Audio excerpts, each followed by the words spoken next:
ጌታ ኢየሱስ ክርስቶስ ደሙን ጠርጎ የሚያበረታውን መልአክ ጨርሶ ወደ ደቀ መዛሙርቱ መጣና ተነሱ እንሂድ አላቸው። ሊሞትላቸው ከተራራ ላይ ሲወርዱ ኢሳይያስ ሲያይ አንደኛው ሰውዬ ውስጥ ገብቶ የሚያይ ይመስላል። ስናየው ይላል በእንትኑ መሃል ኢሳይያስ 53 ላይ በመሃል ስናየው ከ700 ዓመት በኋላ እኮ ነው የዕለት የነበረው አንድ ሰውዬ ውስጥ የገባ ይመስላል። ኢሳይያስ አብሮ እንደዚህ ያየዋል። ኢየሱስ ከ11 ጋር አብሮ ሲወርድ ሕዝብ ተሰብስቦ ቆመጥ፣ እንደገና ጭሬ፣ እንደገና ሰይፍ ይዘው የሮማውያን ወታደሮች ከአይሁድ የሕግ መምህራን ጋር ይሁዳ እየመራቸው መጡ። ይሁዳ እንደዚህ ብሏቸው ነበር፣ ሄጄ እምሰማው እሱ ነው። ለምን መሰላችሁ እንደዛ ያለው? ጌታ ኢየሱስ ክርስቶስ ከ11 አይለይም ነበር። ፊዚካሊም ብታየው አይለይም። እንደዚህ አጠገባቸውም ሲቀመጥ የተለየ ወንበር የለውም። አንድ ላይ ነው የሚቀመጡት አብረው። ግር ብሎ ነው ኢየሱስ የሚሄደው እና አንዳንዶች ላይለዩት ይችላሉ። ሮማውያን ፕሮግራማቸው ስላልሆነ ላይለዩት ይችላሉ። ሄጄ የምሰማው እሱ ነው። ተሳስታችሁ ጴጥሮስን እንዳትወስዱት፣ አንዱን ከመሃል እንዳትወስዱ፣ የምሰማውን የትኛው ነው ብለው ግር ብሎ ሲመጡ ይሁዳ 3 ዓመት ተኩል አብሮት የኖረ እንጀራዬን የበላ ተረከዙን አነሳብኛል። ከኔ ጋር አብሮ ኖሮ እኔ ስጸልይለት እኔ አጋንንት አውጣ ስለው ኖሮ ሄዶ ተረከዙን አነሳብኝ። መጣና ኢየሱስን ሳመው። ኢየሱስ እንደዚህ ያለው በመሳም አሳልፈ ትሰጠኛል። ኢየሱስ በዚህ መንገድ ሊያልፍ ግድ ነው። ይሁዳ ምን እንደሚሰማው አላውቅም። እዛን በመሳም መጥተው ያዙት። ከዛ እነ ጴጥሮስንም ሊይዟቸው ሲሞክሩ እንደዚህ ያለ ኢየሱስ እነሱን ተዋቸው፣ የእነሱንም እኔን ማለት አየ። የዘላለም ሞታቸውን ብቻ አይደለም መሬት ላይ ያለ መከራቸውንም ነው የወሰደው። ጴጥሮስ እንዳትነኳቸው ማለት ለምን ተዋቸው፣ እኔን ያዙ፣ እኔ ያለሁ ውሰዱኛል። ያዙት፣ ከመሃል ይጎትቱት ጀመር። የመዋረዱ መጠን ተከታዮቹ መታገስ አልቻለም። የኢየሱስን ውርደት ጴጥሮስ መሸከም አልቻለም።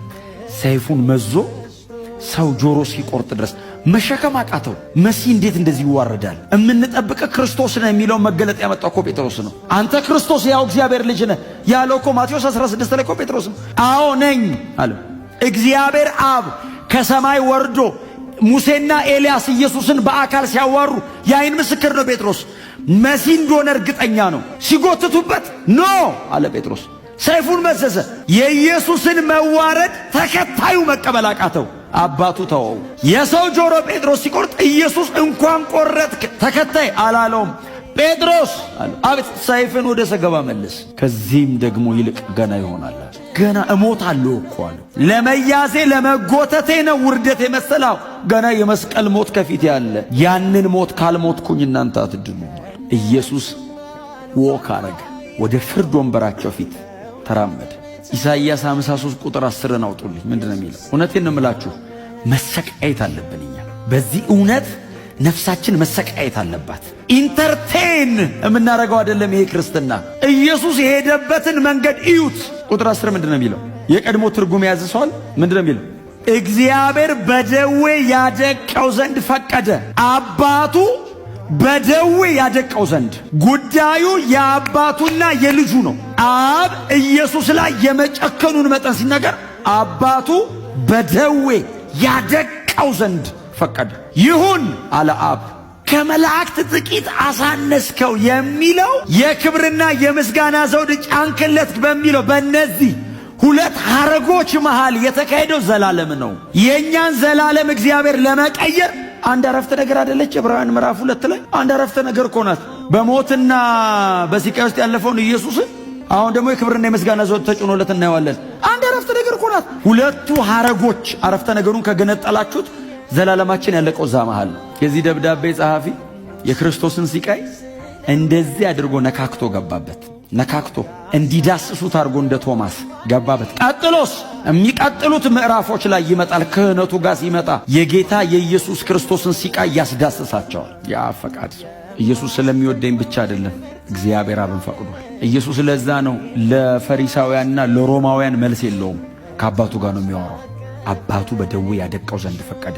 ስለዚህ ኢየሱስ በጦር ጎኑን እየወጉት ጀርባውን በዛ ድመት ጅራፍ ማሰብ አልችልም። አንዴ ነው ቁጭ ብዬ ያነበብኳት፣ ደግሜ ማንበብ አቃተኝ። የሮማውያን ጅራፍ ድመት ጅራፍ የሚባለው እላዩ ላይ ሹልሹል የናስ ሁክ አለው። ቀጥሎስ ሹልሹል አጥንት አለ እላዩ ላይ። አንድ ጊዜ እንደዚህ እርፍ ብሎ ብድ ጊዜ ቡጭቅ ነው የሚያደርገው። ስጋ ቡጭቅ ነው የሚለው። እጅግ በጣም አሰቃቂ ነው። ሞት ይቀላል በዛ ከመገረፍ። ሮማውያን ኢየሱስን ጀርባውን ገለጡት። የዘላለም አምላክ ሰውን ለማዳን፣ ገራፊውን ለማዳን፣ ገዳዩን ለማዳን እጅና እጁን እዚያ ጲላጦስ ፍርድ ወንበር ፊት ባለ ግንድ ላይ ጠፍረው አሰሩት፣ አንበረከኩት፣ ጀርባውን ገለጡት። ጨካኝ የሮማውያን ወታደሮች አሉ፣ ሰው መግደል የሚያዝናናቸው መጡ። ያንን ብረት ነው፣ ኦልሞስት ጅራፍ አይደለም፣ ድምፅ አለው። ሲመጣ ጀርባው ላይ አሳርፈው ብድግ ያሉት ግንጠል። ድጋሚ ለመግረፍ የመጀመሪያውን ያራግፋሉ ስጋው። ይሄ የተከፈለው ለኛ ነው። ይህንን ታላቅ ድነት ቸል አትበሉት ያለው ለዛ ነው። ታላቅ ነው፣ ቸል እንዳትሉት። ለምን? በዚህ መንገድ ነው ድነቱ የተፈጸመው። የድነታቸው ራስ ካፕቴን፣ የዚህ ድነት ራስ ነው ኢየሱስ። እሱ ነው በመከራ ነው ፍጹም ያደረገው ይላል። እግዚአብሔር ወደ ፉልፊልመንት ያመጣው በሰፈሪንግ ነው። አብ እንዴት እንደሚሰቃይ ያስቡት። ልጁ እንደዛ ሲሆን አንድያ ልጁን እኛ ልጆች እያለን እኮ አንድ ከልጆቻችን ማለት አንደኛው ልጅ ትንሽ ያመው ምንድነው የሚሰማን? እምንሆነው እኮ ነው የምናጣው። እግዚአብሔር አንድ ልጅ አይደለም ያለው፣ አንድያ ነው። አሴ ቢጎትን ኢየሱስ ብቻ ነው ልጁ። ልጁን መሬት ላይ ጀርባውን ቡጭቅ ይጮሃል፣ ያጣጥራል፣ ሳጋፍኖታል። 40 ገረፉት። አጥንቱን ነው ያልነኩት። ከአጥንቱ አንዳች አትሰበርም የሚል ቃል ስላለ ስጋው ተተልትሎ ደሙ ሰውነቱ ላይ ወርዶ ልብሱ በደም ተነክሮ የተንበረከከበት መሬት በደም ተጨማልቋል። 40 ገርፈውት እጁን ፈቱት። አልበቃቸውም። በቃ ይበቃል ተመለስ አላሉትም። አብ ከሰማይ እንደዚህ ይላል፣ አልጨረሰም። አብ እኮ እየተሰቃየ ነው፣ አልጨረሰም። እኛን ያየናል አብ ከጀርባ አላለቀም። በዚህ መገረፍና ሲቃይ ብቻ አይድኑም፣ መሞት አለበት። ሕይወት ተከፍሎ ነው የሚሰጣቸው። ክርስቶስ በአባቱ ቀኝ የከበረበትን ለመክበር ኢየሱስ እኔ የምኖረው መኖር ነበረበት። ሆነው እሺ አለ። ኃጢአት የማያውቀውን እርሱን ስለኛ ኃጢአት አረገው።